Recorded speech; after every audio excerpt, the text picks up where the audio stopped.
Survivor Series. Saturday, November the 29th, 2025. Oh my goodness. Star power galore on the men's side, but not much else. It's hard to watch Survivor Series and not compare it to Blood and Guts, because Blood and Guts was just a couple of weeks ago. And the matches are so similar, and the vibes are so incredibly different. I mean, the vibes are incredibly different. Look, I didn't hate Survivor Series, but I didn't think it was great. Look, my feelings towards the War Games matches are becoming more and more valid every time they have a War Games match. Because without blood, without intensity, and without a pretty high level of violence, it's hard to get people into these matches. Now, the Blood and Guts matches, they go too far, but Survivor Series doesn't go far enough. War Games does not go far enough. Let's start with the women. And I'm also going to talk about SmackDown from the 28th, which I know. If you even bothered to watch that show, you know how pathetic it was. But we'll get there. All right. So let's start with the women's War Games match. So the women's War Games match, for starters, there were no shark cages, so everybody got an entrance. This is the same thing for the men. They limited the time from 5-minute intervals to 3-minute intervals, which was smart. It was very good. The babyface team won the match, which was not a surprise at all. Once it was pretty obvious to me that the babyface team was going to win. So some observations that we're going to get into before we start breaking this thing down. Charlotte was wearing airbrushed gear. She was not wearing a Charlotte robe. So no flare robe at all for her. Asuka and Charlotte started the match. They wrestled on SmackDown, and the match on SmackDown was what it was. It wasn't their better matches, and it was the advantage match. And for some reason, they keep giving babyfaces the advantage in the War Games. Why do they keep doing that? It literally doesn't make any sense. Now let's get into how ridiculous this match was. Io Sky comes out with a trash can with her name on it. Later on, Rhea Ripley comes out with a trash... Well, Io had a trash can lid. Rhea had the trash can with Io's name on it so that she could do her trash can spot that she does every single year. It's becoming like Kofi Kingston with the Royal Rumble, right? Io's got to jump off the cage in a trash can. It's going to backfire eventually at some point, right? So they did the gimmick where people come in with weapons. You had Kyrie come in with neon green chain. A neon green chain. It looked like a cartoon chain. Here's the thing, man. This match was incredibly colorful because almost all of the heels, especially, were very colorful. Of course, the Kabuki Warriors, and then Charlotte, and then Io. Everybody was just bright and colorful. And then there were heart hands and hugs and people skipping. The vibe is incredibly different from the vibe of Blood and Guts. Where in the first 5 minutes of that match, you had a young lady almost bleed to death. Now, she's inconsequential to the rest of the match, and she's inconsequential after the match. But you had this woman almost bleed to death in AEW. In WWE, it's not even just a matter of there is no blood. There is a matter of they're skipping, doing heart hands, and hugging in a War Games match. Io is just so happy to be there. The complete lack of intensity. I just don't understand it at all, period. I don't understand it. They did a spot where Becky Lynch wrapped the chain around 3 different people, but it's one chain, and we're supposed to believe that they can't get free? We're just looking at this, and it's absurd. It is absurd that all these people are held back by Becky Lynch and her skinny arms and one chain. It is absurd. It is absolutely absurd. I mean, it's ridiculous. Nia Jax has the rosiest cheeks of all time. She looks like one of those puppets for Christmas. You've seen those commercials with the Nutcracker, and the cheeks is like really rosy, and the nose is really rosy. I don't know why Nia Jax came out looking like that, but she did. It was very bizarre. Extremely bizarre. Of course, they did the spot where she has her own weapon. She can beat up everybody by herself, and she's powerbombing chicks and butt smashing them and all kind of stuff. So, obviously, Nia Jax is the power broker. And then Rhea Ripley comes in to be the anchor for her team. She brings in a bunch of weapons. She's kicking ass. It's looking pretty solid so far. I'm not really a huge fan of the match. Again, we're waiting for there to be a plausible finish. And it seems like they're kind of dragging a lot of ass at this point. And then the very last person to enter the match was Lash Legend, which was a surprise to me. That they would save Lash for very, very end. This was her first match on the main roster. Her first War Games match, her first cage match of any kind. And wait a second. I think I mentioned this before, that she should have gotten a chance to become integrated into the audience first. Instead of, they brought her up over a month ago. She's had 0 matches, 0 promos. They've done nothing with her, and then threw her in this match last. And she was, of course, was the only one that really didn't get a reaction when she came in last, because nobody knew what her music was, and nobody knows what she can do. Now, she impressed almost immediately, because they gave her the big dog eats part of the match. Next to Nia Jax, she was the most dominant person in the match. She was even kicking Rhea Ripley's ass. I mean, I really enjoyed what Lash Legend was able to do, and I liked how they presented her in the match. You know, and congratulations to her and Trick Williams. Now they're going to get married. It's very nice. Very, very nice. So, Lash Legend comes in. She's kicking everybody's ass. Another part of the match is, AJ Lee and Becky Lynch. AJ Lee is tiny. Just incredibly tiny. Becky Lynch spends most of the match trying to avoid AJ Lee, trying to run away from her. Becky Lynch's character is tremendous. I have to say, she's getting really good at this. Her promos and everything is getting much better. She had an insane promo on the pre-show, I believe it was, where she claims that she won 100% of matches that were not rigged. It was pure insanity. And I must say, I enjoyed it. It was like a sit-down interview. It wasn't like a stand-up promo or anything like that. But I got to tell you, it was pretty funny. And the levels of delusion that her character is reaching is very fun. But I'm not entirely roped in with this AJ Lee thing. I'm not really big on this. Let's finish this matchup. Asuka tries to mist. She ends up misting Lash Legend. And this gives the baby faces the advantage, as Lash Legend has to sell that she's been misted. Io Sky jumps off the cage wearing a trash can. She takes out all of the other heels, leaving Becky Lynch by herself.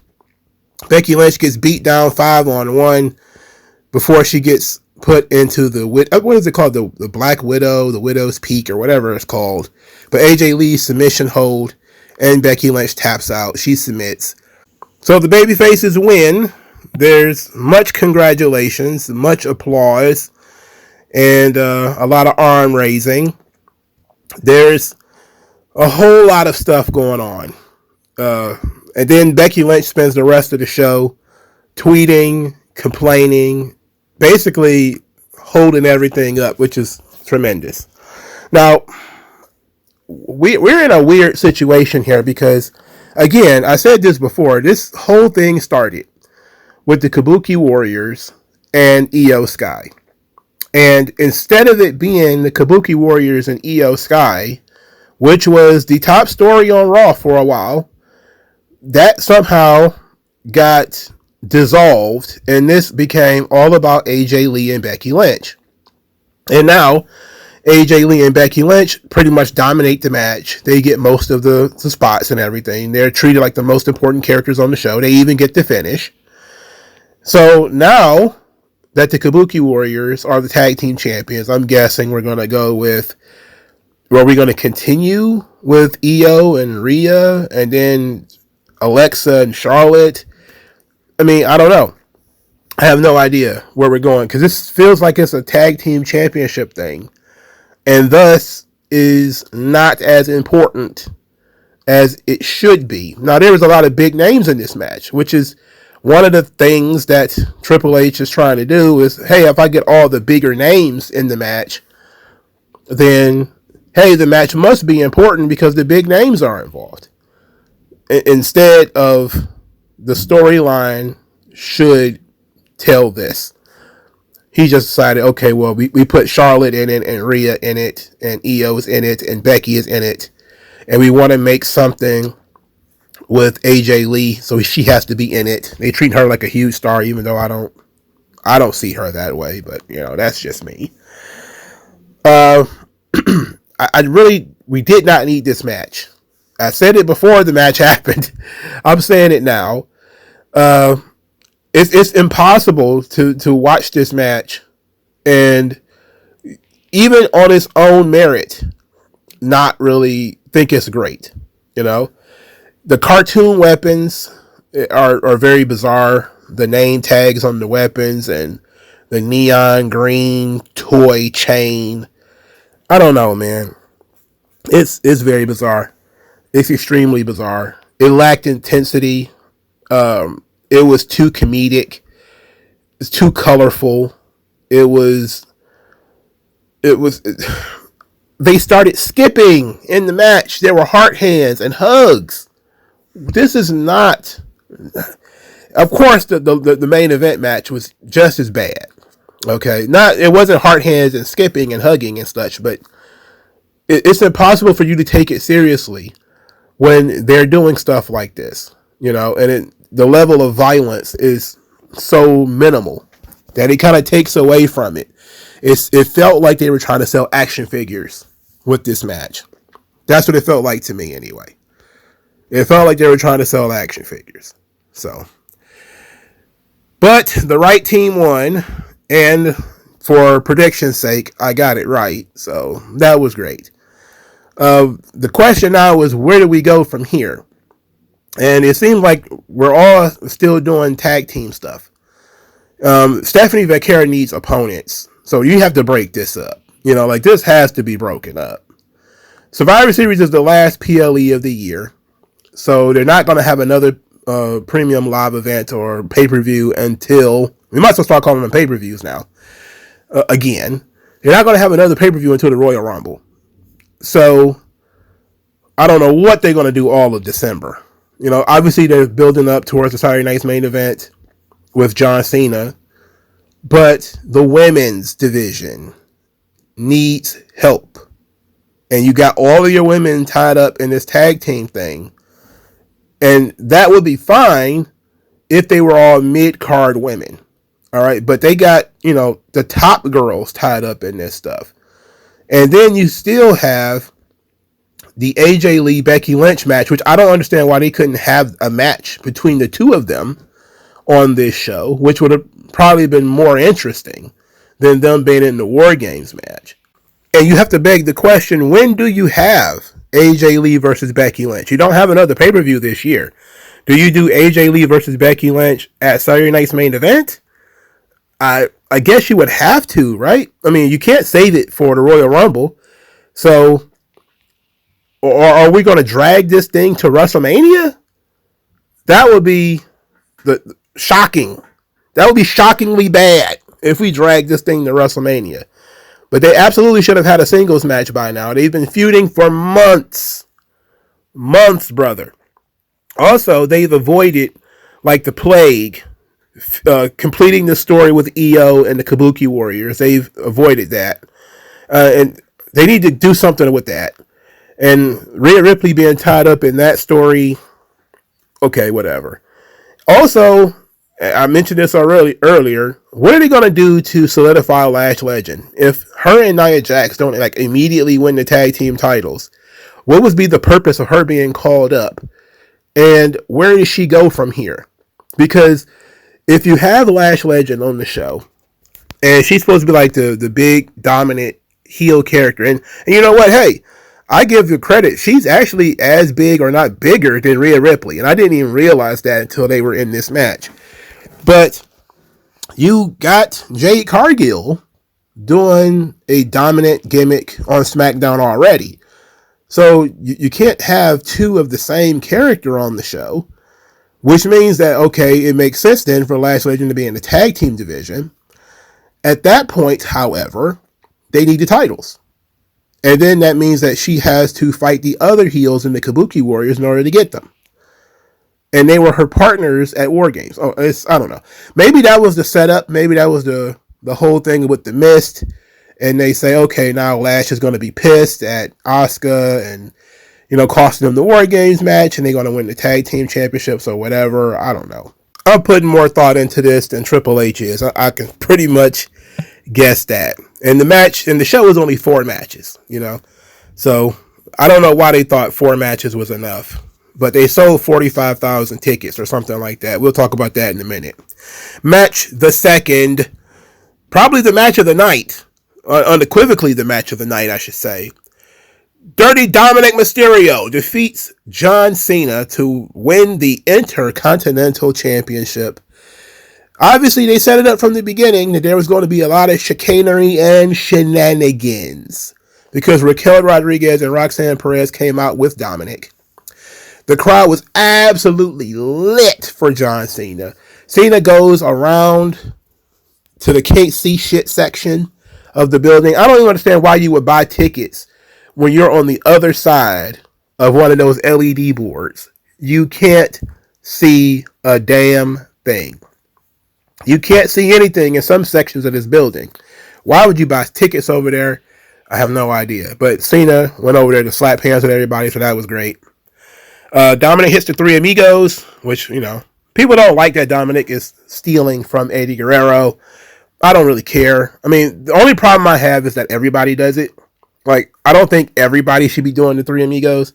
But since Eddie died, a bunch of people started doing the Three Amigos. It became like a regular part of everybody's repertoire. So it kind of takes away that he does it. But Dominic Mysterio is a great character in so much that he takes bits and pieces from everybody. He's truly a student of the game, as he takes bits and pieces from Eddie and Conan and Ray and other luchadors that, might not be immediately recognizable.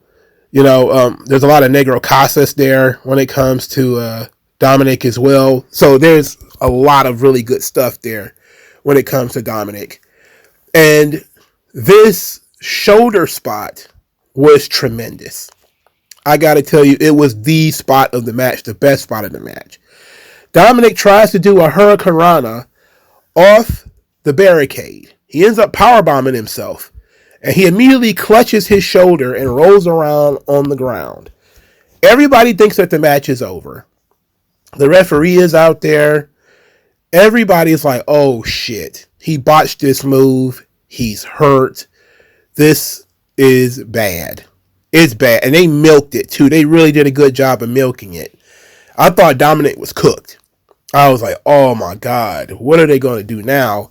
How do they get the belt off of John Cena? Because he was supposed to lose. So if they stop this match, obviously Cena wins. How are they going to get the belt off of him? They're going to have to put it on whoever beats him in his final match, right? Which, of course, screws that person because then they have to lose the belt. Man, it was a tough situation. And then Cena's in the ring and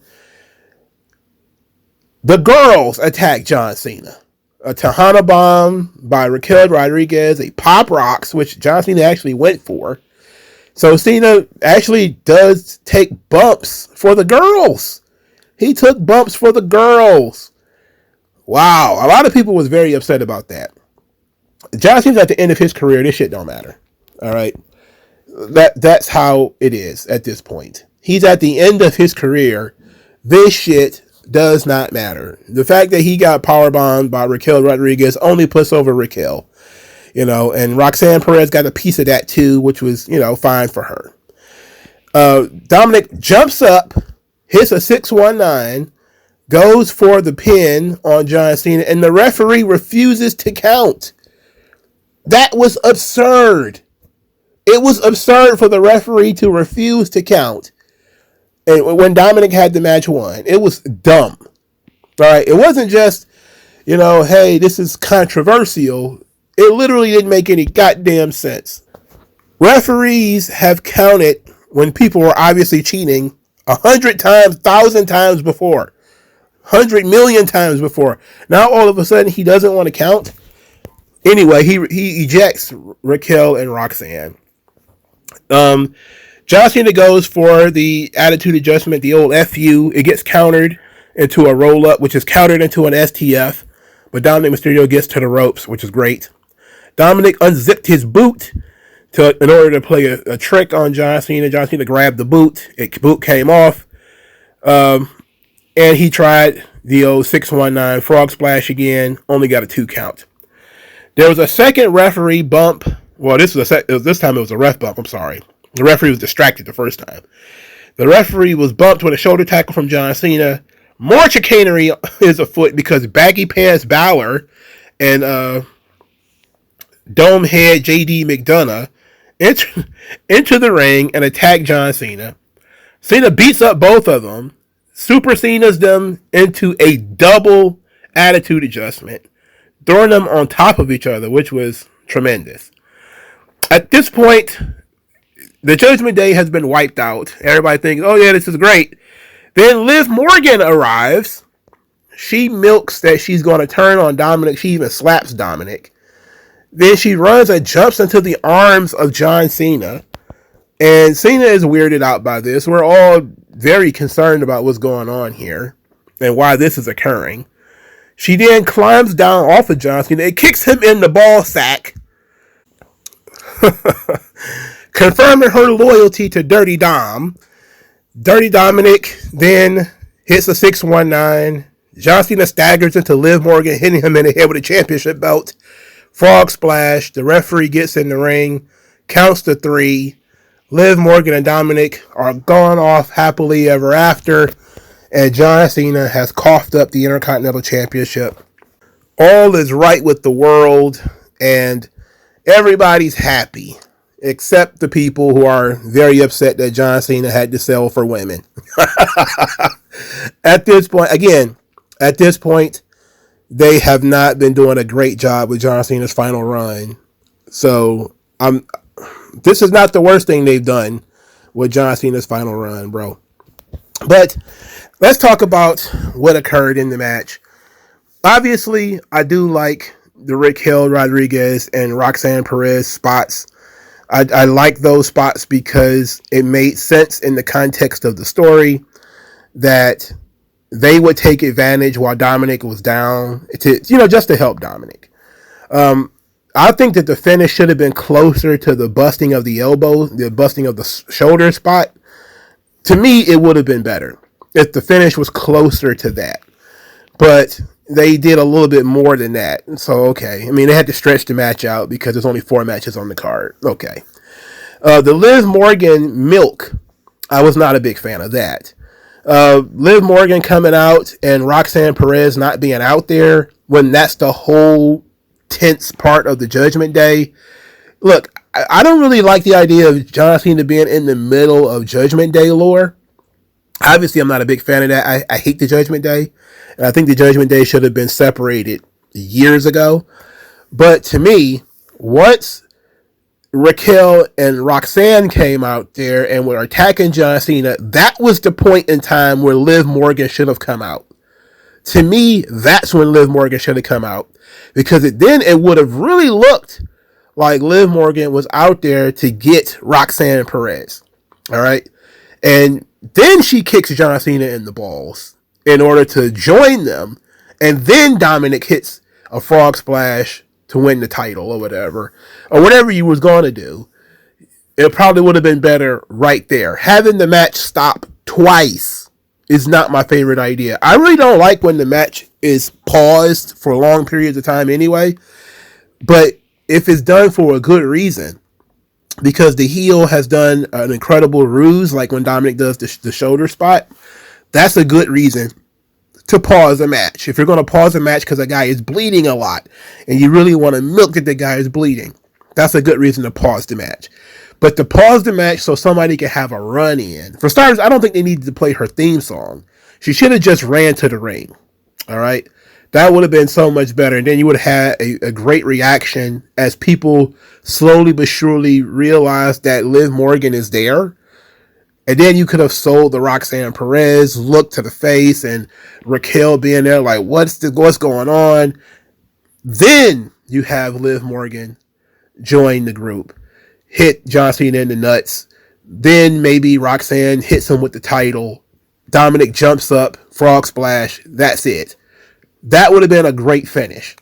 You know, it'd have been the same setup, but it would have been certain elements of it cut out. I don't think this match was as good as the match that they had on Raw. Again, part of this is because of all the fucking run-ins and the match being paused. But it was a good match, and it was the best match on the show, easily. Dominic has been on a hell of a run. He's going to be remembered. They're already making murals of Dominic.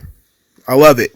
John Cena awaits the winner of this ridiculous, very stupid tournament.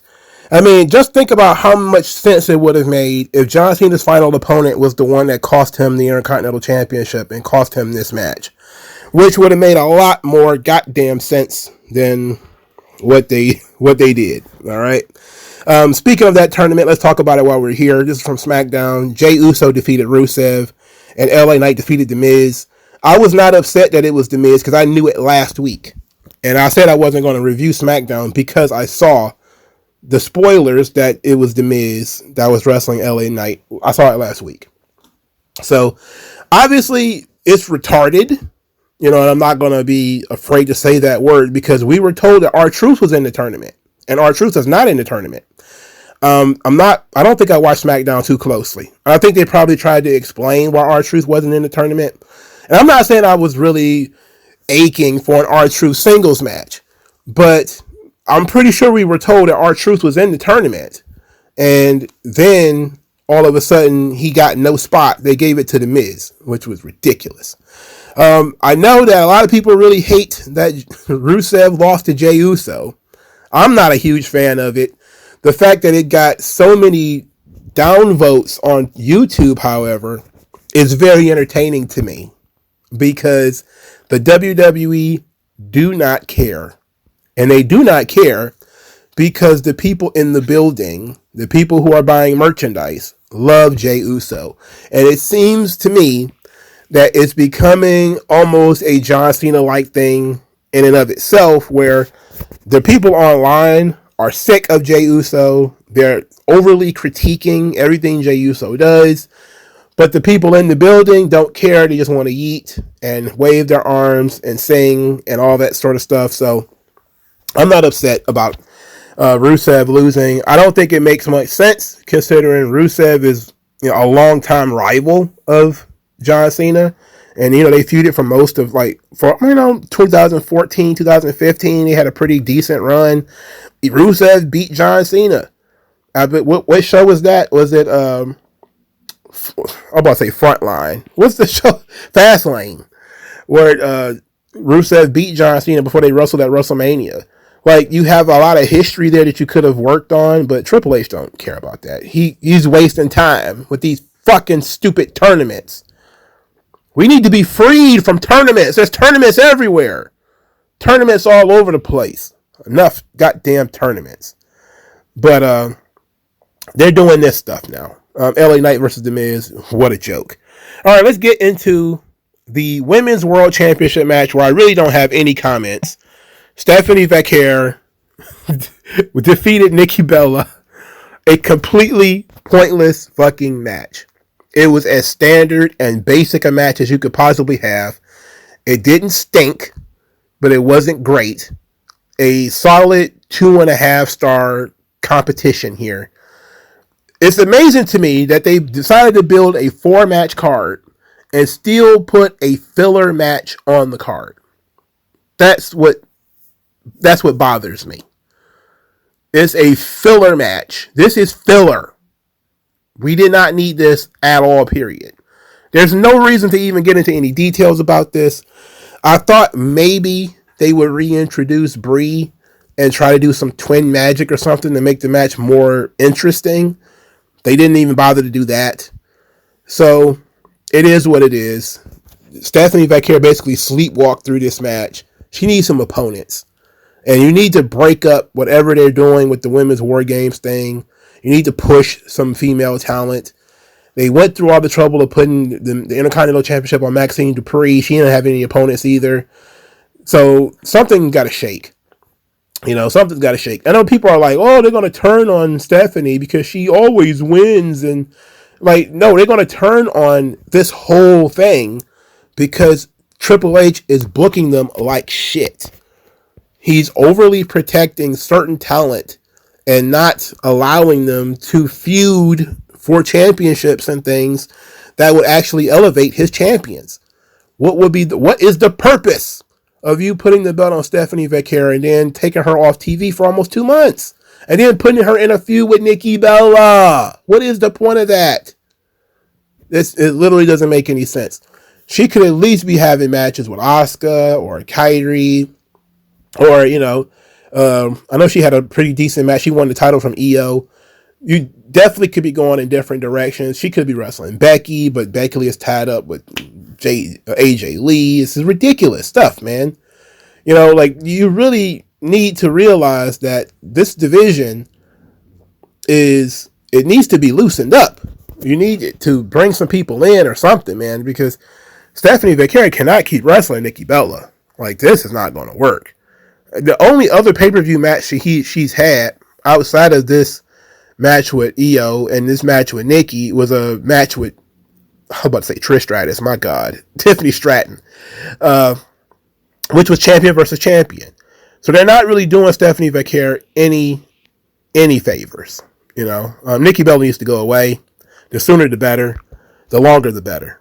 The men's War Games match was won by the heel side, which features The Vision. And you know what? It was the right decision. We got a run-in during a War Games match of all things. A run-in during a War Games match. We had Brock leave the ring, even though they said you weren't supposed to be able to leave the ring, even though I think there was a loophole there. Let's just go through it, man. Let's just go through it. CM Punk is wearing a jacket. It says Larry's dad. Very embarrassing. I would be very embarrassed if that was me, to be a dog dad. It's humiliating, I must say. Cody Rhodes, when he entered the match, he leaped off the cage. That's Cody, obviously, being very, very extra. His daddy created the War Games match, and this is the first time he's ever been in one. I bet that was very sweet of him. Punk and Cody both bled in this match, but it didn't matter. They both bled and it didn't matter. Punk and Cody hit a heart attack on Drew McIntyre. I like that. Then they did a doomsday device on Brian Breaker and nearly broke his neck in multiple places. Holy hell. If I legit think that the DNA of Brian Breaker saved his life at this point in time. Brian Breaker started the match with CM Punk. They didn't really do much, but it was fun nonetheless. They're teasing that these two are going to continue doing their thing, and it was actually the finish that led me to understand what direction they were going in from this point forward, which is a good direction, I have to say. They were bringing in weapons. Logan Paul brought chairs. He brought brass knuckles. He also had a table. Bronson Reed came in, gave 3 straight tsunami splashes to all of his opponents. Jey Uso came in and started yeeting mid-match. He even climbed the cage to yeet. This is the state of War Games matches. You have heart hands, hugs, and let's pause the action so that we can run the entrance back and do some yeeting. This is absurd. It is absurd. Why would you do this? Why would you do this? I don't know. The whole vibe of the match changes when Brock Lesnar's theme song plays. He doesn't fall on his way to the ring, so everybody's shit out of luck. Everybody's shit out of luck because Brock is on 2 feet again. He beats up everybody, clearly. Brock comes in, throwing people all over the place. I don't know why folks hate this, but it's actually the best thing that Brock does is he shows how simple and devastating he can be. I don't understand why you think Brock should come in and do jump kicks and springboards and any of that shit when he can grab people and throw them. I mean, that is what he does. I mean, if Andre the Giant came into a match, you think he's going to start doing moonsaults and drop kicks? No, he's going to grab people, start doing some headbutts. That's what Andre the Giant does. He comes in, he does his stuff. He's going to let you try to fight him, but ultimately he's going to grab you and sling you over here and do his thing. This is what Brock does. He comes in, he starts throwing guys. And that's what I want to see. I don't understand. Like, I grew up watching the Steiners. I grew up watching the Road Warriors. I love that shit. I love when the big dudes come in and they just start making people disappear. That shit rules. I understand a lot of these pussies, they grew up, with all of these guys who throw elbow strikes and they jump kick and they have, they do the Kawada kicks and, 1,000 kicks that don't mean anything and they do springboard stuff off the top rope and all that. I don't care about none of that stuff. None of that looks like anything you would do in a fight. Brock Lesnar looks like a guy who, if you try to fight him, one or two things will happen to you. Either one, he will grab you and throw you, which is what he does. Or two, he will break your face with his bare hands, which sometimes he tries to do. So Brock comes in, he beats everybody's ass, which was lovely. I like this. Roman Reigns' theme song starts to play and Brock stands on the stairs. Now, I'm thinking, they told us earlier that leaving the ring is a forfeit. That's what they told us. However, Brock left the ring before Roman Reigns got into the ring, so technically the match did not start yet. He beats Roman's ass, gives him an F. Well, Roman kind of starts to fight back, and then, Roman tries a Superman punch. He gets caught F5 through the announce desk, which was brutal. Brock then drags him to the ring and throws him in it, and then the match starts. Logan Paul slips some brass knuckles into the ring, and he's throwing some punches on some guys with the brass knuckles. All of a sudden, Roman Reigns gets his hands on him. He takes them from Logan Paul. He starts passing out Superman punches with the brass knuckles. Roman Reigns catches Brock Lesnar with a spear while Jey Uso was on his shoulders, by the by, which was dastardly. So Brock got speared through the table.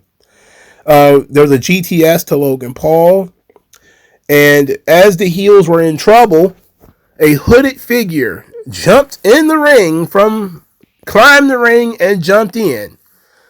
This hooded figure then kicked CM Punk in the head, gave him a stomp, and then left the ring. This was followed by Brian Breaker tuning up the band for the big spear to CM Punk before pinning him in the Vision win. We got a run in the War Games match. Not after the match, during the goddamn match. This soured a lot of people on what was going on, if we're being honest. And rightfully so. Rightfully so. I'm not going to say that this was great. I liked the star power in the match is what was the draw. Okay? But just like when they did a big star-powered Royal Rumble, where, Brock was in it, and Undertaker and Goldberg, you're dealing with egos at that point as well. So, obviously somebody's got to take the pin, but also Roman doesn't want to work the whole match. Brock doesn't want to work the whole match. Neither one of them wants to be involved with the finish. Neither one of them wants to take the pin. So, they're just kind of there as cherries on top of everything. So they did the right thing by giving the win to Brian Breaker. That was absolutely the right move. Him feuding with Punk is the right move, considering he is the one who took out Seth Rollins in the first place and probably should be the champion right now. So Brian Breaker versus CM Punk at some point in the future is the right move. What is the end game with Brock and Roman? We don't know.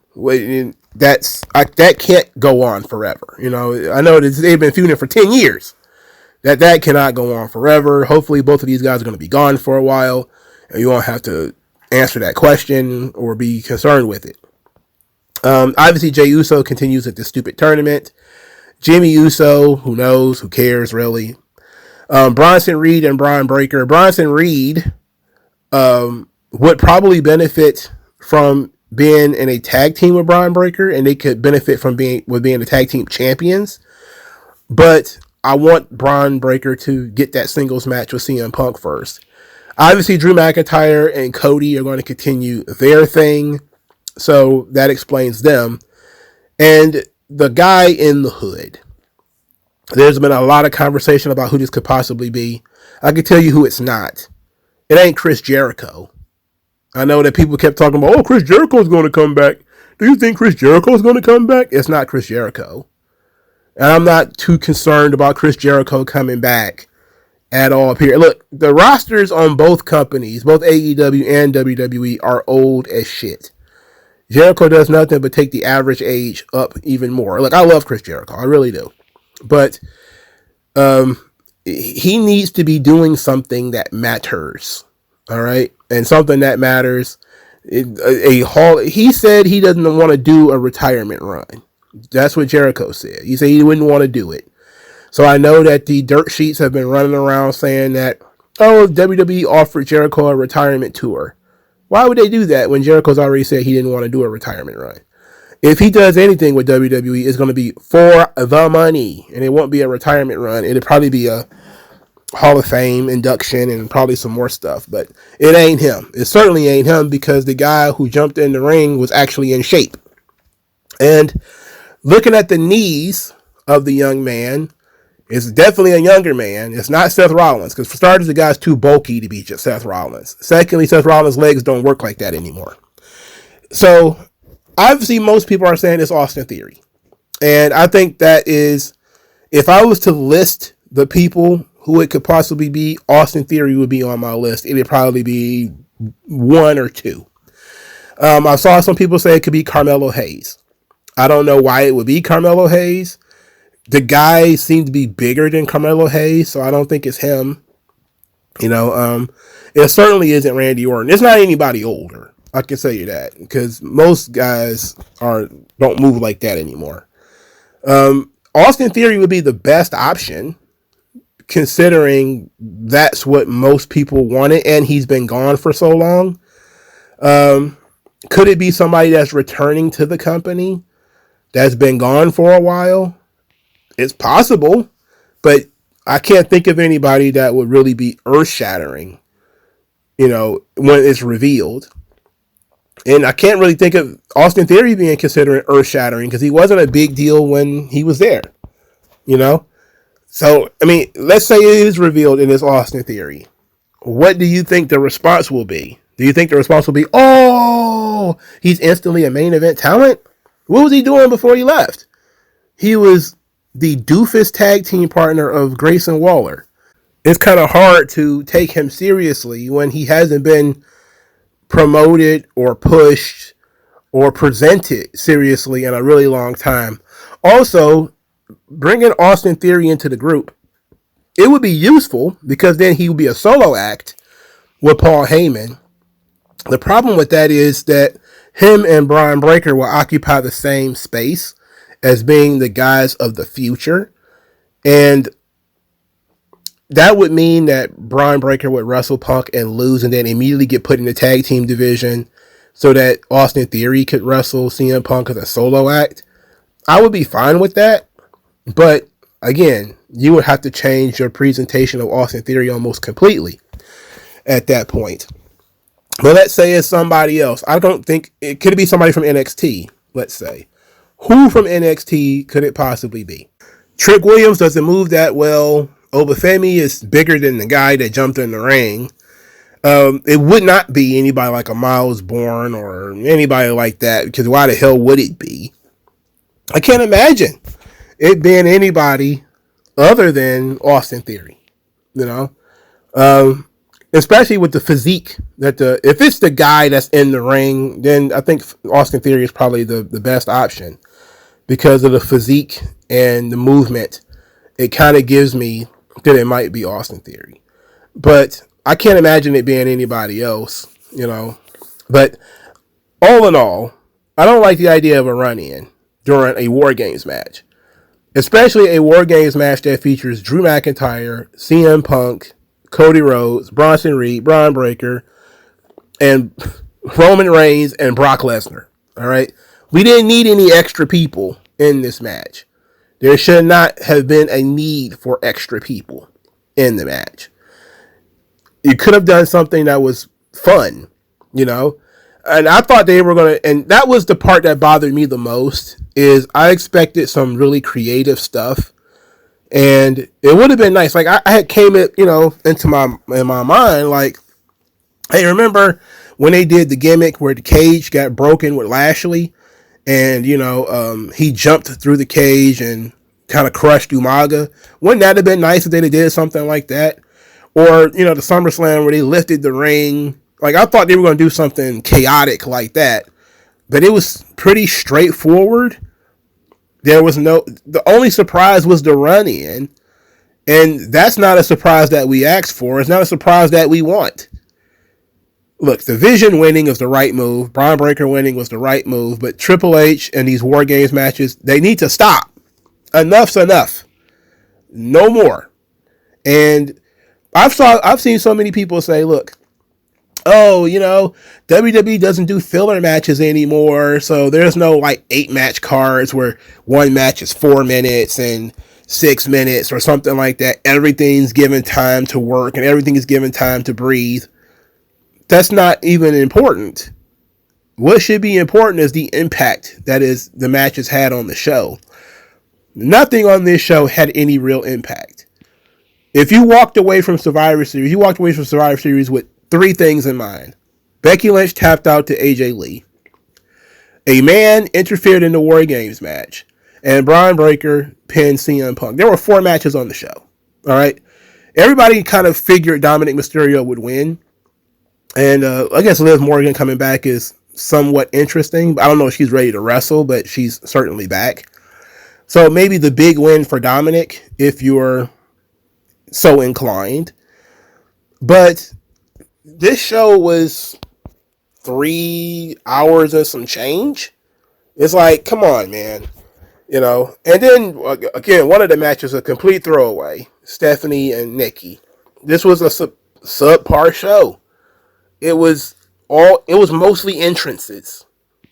The intensity was lacking for every match on the card. There was not really a high level of intensity. Also, due to Dominic Mysterio's match type and his style, it wasn't a high level of work rate on the show either. He did a lot of psychology, and I like that stuff. But they tried to say, oh, go to Nikki Bella and Stephanie Vaquero. That's going to be the work rate match. Nikki Bella?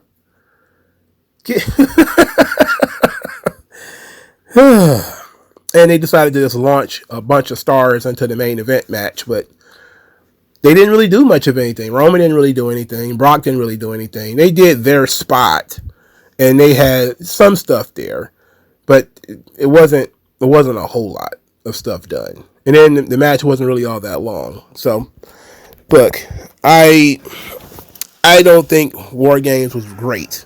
I don't think the show was great. I think that WWE is getting away with shrinkflation, which is you're paying more for less. And wrestling fans seemingly are getting happier and happier about it. They're cutting the amount of matches on the show. The matches have less intensity. The matches have less internal integrity, to be quite honest. There's tons of run-ins and people jumping in and all kinds of stuff. There's very little storytelling being done. There's enough to get you from one week to the next, but there's still not a lot considering as much time as you have to invest in the show. So it's absolutely shrinkflation. You're paying more for less product. There's fewer matches, there's fewer guys that are over, and you're paying more for it than you were 4 or 5 years ago. So that's the people who are paying for it. The people who are paying for ESPN. I still have Peacock, but I get Peacock through Instacart, so I don't. It is what it is. Let's go to SmackDown now. After SmackDown is abysmal. It is a very bad show, extremely bad show. Okay. Chelsea Green had her championship celebration. It was interrupted by Jade Cargill, who attacked her because she kept saying she was a dominant champion. It's stupid. Jade is a heel. Chelsea's a heel. Why does she even care about what Chelsea Green says? It really doesn't make much sense. And they're leading up to a Jade Cargill versus Mia Yim feud. Mia Yim, who is barely on TV, is going to be wrestling the world champion. Absurd. Absolutely, positively, full-fledged absurd. When was the last time Mia Yim won a match? What was the last time Mia Yim won a match? Oh, never mind. Damian Priest is still feuding with Aleister Black. He's also still friends with Rhea Ripley. They've got a thing going on. I guess we're supposed to remember and care. I don't remember or care. Well, I remember. I just don't care. Dragunov is still being tempted by Ciampa and Tama Tonga and guys like this. Nobody really cares. Then they had the Survivor Series match, which I actually enjoyed. Because guess what? I like the Survivor Series, the event that the show is named after. I like this. The MFTs defeat Sami Zayn's team. JC Mateo was the first man eliminated. He was eliminated by Chris Sabin. Every time somebody that's from the Indies lost, you could see people on the internet absolutely melting down. All right. When Nakamura lost, he lost to Tama Tonga, who beat him with his version of the Hidden Blade. People complained about that. They cried about that. My goodness. Phoenix pinned Tonga Loa to eliminate him.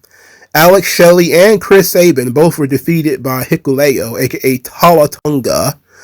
That led to a whole lot of weeping and gnashing of teeth. People are just now starting to realize that the Motor City Machine Guns are a complete waste in WWE. I mean, I could have told you that when they got signed. They shouldn't be here in the first place. And they're like, oh my God, these guys are legends and they're getting pinned by Hikuleo. Why do you even care? These guys don't do fucking anything on WWE TV. They don't do shit. They're trying to get over the young, big dude, which is the right move for guys who are 40 years old with bad knees, bad hips, bad ankles, and a bunch of other shit. Both of these guys were on the verge of retirement before WWE signed them. I mean, goddamn, Alex Shelley was the TNA world champion and working on a second job and was virtually 1 foot out of the goddamn business before they signed them. And people are crying that they got beat. Who gives a fuck? Moving on. Tama Tonga defeated Phoenix, which gave the MFTs a 3-1 advantage, leaving Sami Zayn alone with the 3 MFTs. I got to stop right here because Phoenix was tremendous in this match. He was actually very good. He put on a pretty good fight too, man. I gotta say, it was pretty good watching Phoenix here. He wrestled very well. Sami Zayn pinned Tama Tonga with the haluva kick to give the 2-1 advantage. Tama Tonga ended up getting counted out, which left Sami Zayn versus Solo Sikoa 1-on-1, and Solo Sikoa pinned Sami Zayn with the spike. Not a surprise there that the MFTs won, but it was one of the more enjoyable matches of the weekend, including the War Games matches. I probably had more fun with this because, again, the elimination factor, the fact that, we got to, there wasn't 2 rings that people had to navigate around. So I had a little bit more fun with the Survivor Series match. So I wish this match was on the pay-per-view. I probably would have enjoyed it a lot more, in terms of the pay-per-view. So this was the best part of SmackDown, obviously, and that was great. And then the Wyatts showed up, and I was like, oh no, no, no, no. And they attacked Solo Sikoa. So they're going to continue their thing with the MFTs. I don't know why they have a thing with the MFTs. I don't know. The Wyatts have just been attacking people almost at random. They've been attacking people on AAA. They're attacking people on SmackDown. They seemingly have no storyline, no rhyme or reason why they're doing these things. They're just doing them. And they've been teasing a feud with the MFTs for months now. It seemed like this thing started back in April with the MFTs and the Wyatts, and we're still not into it yet. It's ridiculous. Absolutely absurd. SmackDown, pathetic show. Extremely bad show. Okay? One thing that I really liked was the Survivor Series match. Everything else was bunk. And if you watch the AAA show, which I do, it's very quickly becoming WWE's second best show. I enjoy watching AAA and I enjoy watching NXT because I get to see people I don't see all the time, and they're doing very interesting things. The cake war between La Hydra and Lola Vice was the highlight of my weekend when it comes to watching wrestling. But Survivor Series is a below average show. No surprises, kind of boring. If you skipped it, you didn't miss anything. Nothing really big happened. And Survivor Series is a stadium show, 45,000 people, allegedly, in the building. There's people in the can't see shit seats, and they're very happy and very excited. John Cena's final PLE, the whole 9 yards, and they didn't deliver much of anything. And yes, there's going to be people who are going to say, John Cena's final match at a pay-per-view featured him getting kicked in the nuts by a woman, him being powerbombed by a woman. Why would you do that? It's like, they have botched this thing since the word go. Since John Cena lost at the Royal Rumble, this has been botched. Are you surprised that they decided to do that? If anything, it could have been worse. All right? It could have had him lose the match clean. But him getting beat up by a couple of girls, it is what it is, man. I can't sit back and grind my teeth enough about John Cena's last run. It's been awful. It's been awful. But at least I had fun with the match with Dominic. Sure, John Cena got beat up by girls, but it could have been worse. It could have been Jey Uso, But look, man, I've been really, really, really negative about the John Cena retirement run. I was extremely mad when he lost the Royal Rumble. I thought it made no sense to turn him heel. The waste of the last matches with Cody, which they absolutely ruined his WrestleMania match, that was abysmal. God, that was the low point of the show. All right. Well, not of the show, of the run. The low point of the run is not Liv Morgan kicking John Cena in the nuts. Liv Morgan is at least a star. The low point of this run was them stinking up WrestleMania. That was the low point of the run. And then they had the Randy Orton thing. Fine. Okay. I believe there was a run in there as well. There was certainly a run in his match with CM Punk. Things did not turn around until he turned babyface on his own accord to have that really great match with Cody at SummerSlam. Then, he got trapped with Logan Paul for a while. Or I forgot he got trapped with R-Truth for a while too. Drew McIntyre did an interview where he says, man, I really wish I could have had a match with John Cena. R-Truth got 2. Dominic got 2. Cody got 2. Drew didn't even get 1.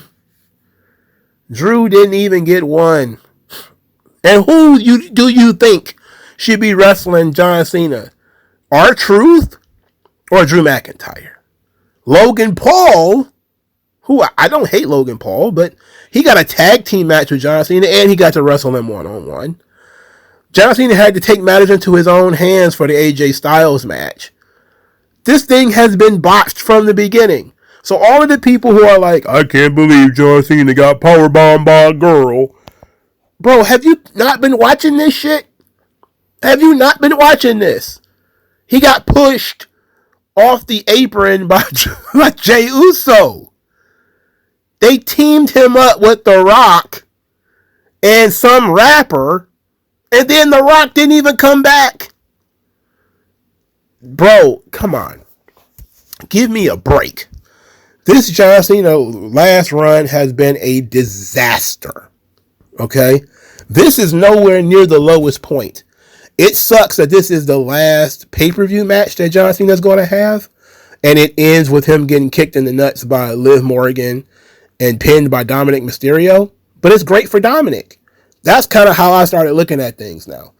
It's good for Dominic. It's good for Liv. It's good for Raquel. It's good for Roxanne. They all got involved with John Cena. They got the rub. So that's fine. Can't look at the past anymore. Got to start looking at the future.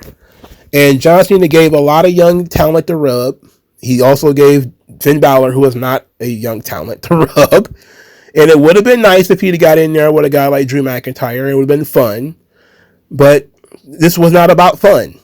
This was about TKO not having any fucking idea of how to book John Cena or how to book anybody for that matter.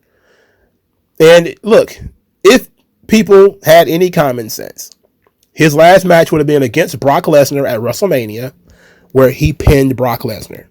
That's what it would have been. But instead, they decided to have a tournament, and John Cena is going to lose to probably Gunther.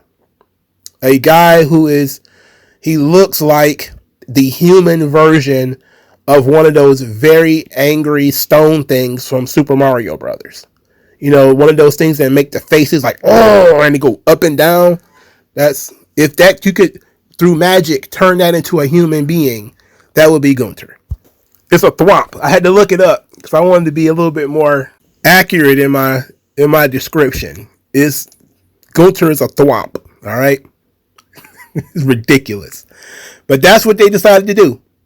This is how they decided to book John Cena's final run. I know Vince is disgusted. I'm disgusted. Thousands of people are disgusted. We knew Cena's got to lose the last match, but he didn't have to lose the last two. They gave him the Intercontinental Championship as kind of as a bright spot for the end of his career, and that was a really feel-good moment, and I appreciated that. But the last title runs were a waste. Nothing makes a lot of sense, and Triple H's booking is bad in general. It's safe. It's the shrinkflation of not using everybody on the roster to the fullest extent. The fact that the roster has gotten so much older, that the main event scene is a bunch of 40-year-old guys and guys that have been around for 10 or 15 years. You can't get any young people in there. A lot of this stuff is Triple H and TKO. This is what they're doing. So, and because business continues to go up, they're still selling a bunch of tickets. 45,000 seats allegedly sold for this show. They got $5 million or something like that from the city of San Diego to run this event. They're going to keep doing this. And they're not going to have John Cena to milk next year. So I wonder how it's going to go.